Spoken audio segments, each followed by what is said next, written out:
Mohammed VI, le discours d'adieu, Khutbat al-Wada'.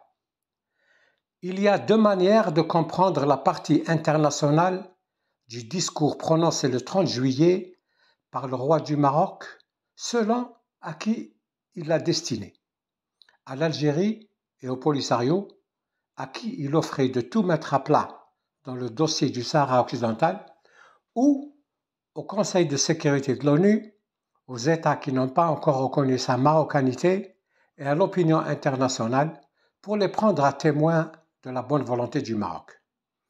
Ce discours ne ressemble pas au précédent, où le roi insistait sur l'ouverture des frontières de l'Algérie. Dans l'avant-dernier, il fustigeait ses idées passéistes et figées dans le temps, entre guillemets.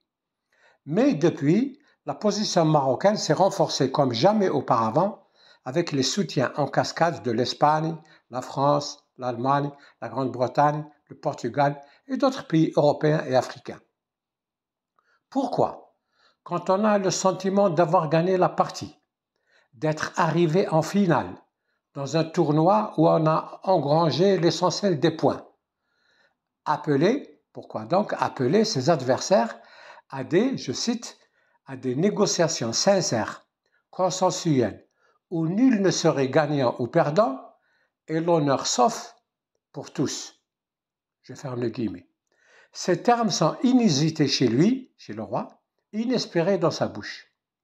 On n'imaginait pas le roi remettant en question un plan d'autonomie qui a survécu à 18 ans d'examen à la loupe par l'ONU et divers experts, et auquel ses adversaires n'ont pas réussi à opposer une alternative crédible en dehors du référendum d'autodétermination.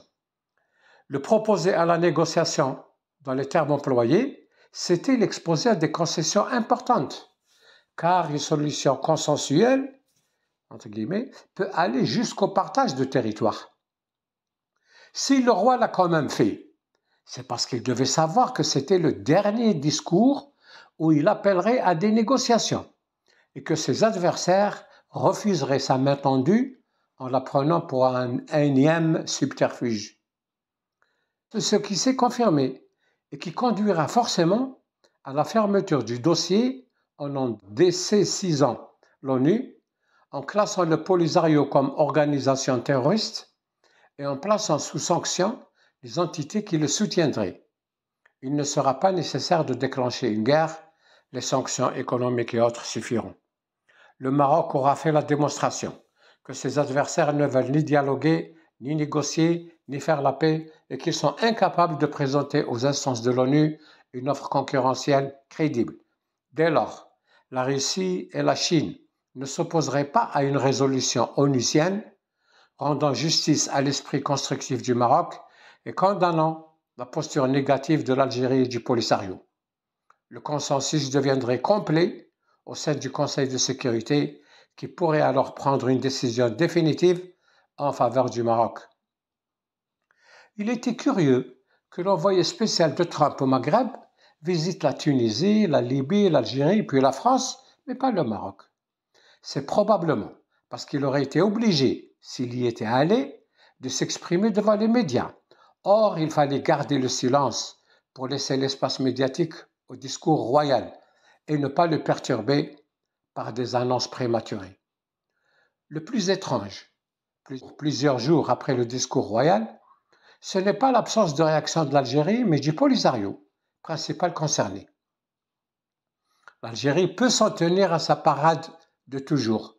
Elle n'est pas une partie au conflit. Mais le Polisario, on n'a jamais entendu le président de la RASD s'adresser à son peuple à l'instar du président algérien et du roi marocain, comme si ce peuple n'existait pas. C'est le moment de s'adresser à lui pour le consulter sur l'acceptation ou le rejet des négociations. Mais quel peuple? Celui des tentes de Tindouf ou des provinces du Sud? Et où se déroulerait le référendum d'autodétermination s'il devait avoir lieu? Les 4/5 de la population sahraoui vivant au Maroc.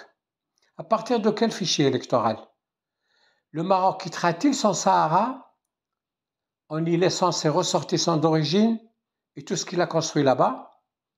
Le Polisario peut encore réagir et proposer un calendrier pour se donner le temps de configurer une réponse globale et de ficeler des propositions concrètes. Le roi ne pourrait pas revenir sur sa proposition de, je cite, négociation sincère, consensuelle, sans gagnant ni perdant et dans l'honneur. D'autant que l'Algérie a récemment rappelé qu'elle accepterait ce qu'aura accepté le Polisario, comme elle s'est engagée à reconnaître l'État d'Israël dès que l'État palestinien aura été reconnu. On ne devrait pas tarder à savoir si le discours du roi était un adieu au problème ou à la solution.